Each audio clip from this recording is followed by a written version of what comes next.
1950년 덴마크 실케보르 지역, 그곳의 광부들이 시체 한 구를 발견하게 됩니다. 그 시체는 웅크리며 옆으로 누워 있었고 목에는 동물 가죽으로 만든 올가미를 메고 있었습니다. 부패하지 않은 피부 조직, 손발톱, 그리고 생생한 얼굴 표정으로 봐서는 최근에 사망한 사람일 것이라 생각했죠. 광부들은 살인사건으로 생각하고 바로 신고를 했습니다. 조사 결과 나이는 40세로 추정됐으며 키는 대략 160cm 정도의 남자였습니다. 그런데 더욱 충격적인 것은 방사성탄소연대 측정이었습니다. 그 시체는 최근이 아닌 기원전 405에서 380년 사이에 사망한 것으로 나왔습니다. 너무 생생한 상태임에 이것이 미라라고 생각하지 못한 사람들, 처음 발견한 광부의 이름이 톨룬드라, 톨룬드맨이라는 이름으로 불리고 있습니다. 지금까지 보존되고 있는 미라 중에 가장 잘 묘사되고 사람 같은 모습이라고 알려져 있지만 발견 당시 보존 기술이 좋지 않았기에 현재 박물관에는 머리 부분만이 실제이고 다른 부분은 만들어진 것입니다.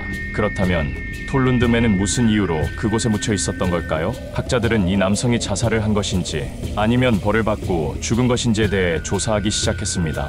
과학자들은 남성이 교수형으로 올가미의 목이 묶여 매달렸을 것이라 추정하고 있습니다. 그 이유는 턱 및 피부와 목 근처에 올가미 자국이 있으며 방사선 촬영 결과 혀가 팽창된 것으로 확인됐습니다. 하지만 교수형을 받아서 죽었을 때 나타나는 경추 손상은 발견하지 못해서 이 부분에 대해서도 논쟁이 많았죠. 교수형으로 인해 죽은 게 아니라는 사람들은 다른 주장을 내세우기 시작했습니다. 톨룬드맨이 이렇게 화제가 된 데에는 보존 상태도 있지만 그 위에서 음식물이 발견됐기 때문입니다. 위에 있는 내용물 중에서 남성이 죽기 12시간에서 24시간 전에 생선, 보리, 곡물, 씨앗을 섞은 죽을 먹은 것으로 나타났습니다.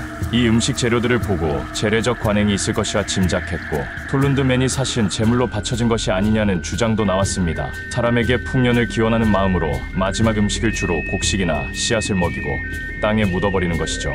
버밍엄대 고고학 교수 헨리 체프먼도 환경 문제와 농사의 실패로 인간 재물이 필요했고 그게 아마 이 남성일 가능성이 높다고 말하기도 했습니다. 늪지대에 발견된 이 남성은 과연 제물로서 죽은 것일까요? 아니면 교수형에 처해진 것일까요? 남성의 죽음에 대해서도 말이 많았지만 보존력에서도 논란이 되었습니다.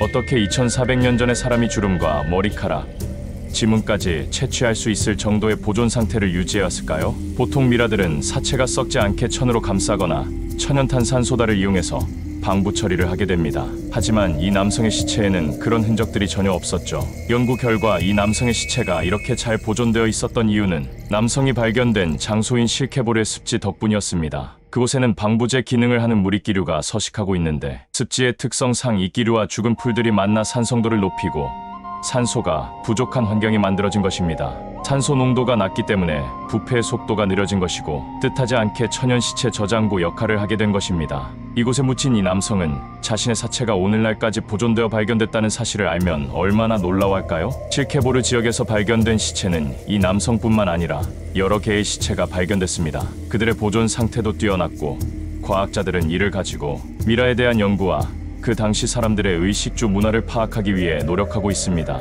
앞으로 미라에 대한 연구는 계속될 것이며 지금도 우리가 모르는 진실에 대해서 어딘가 묻혀 있을 수도 있습니다.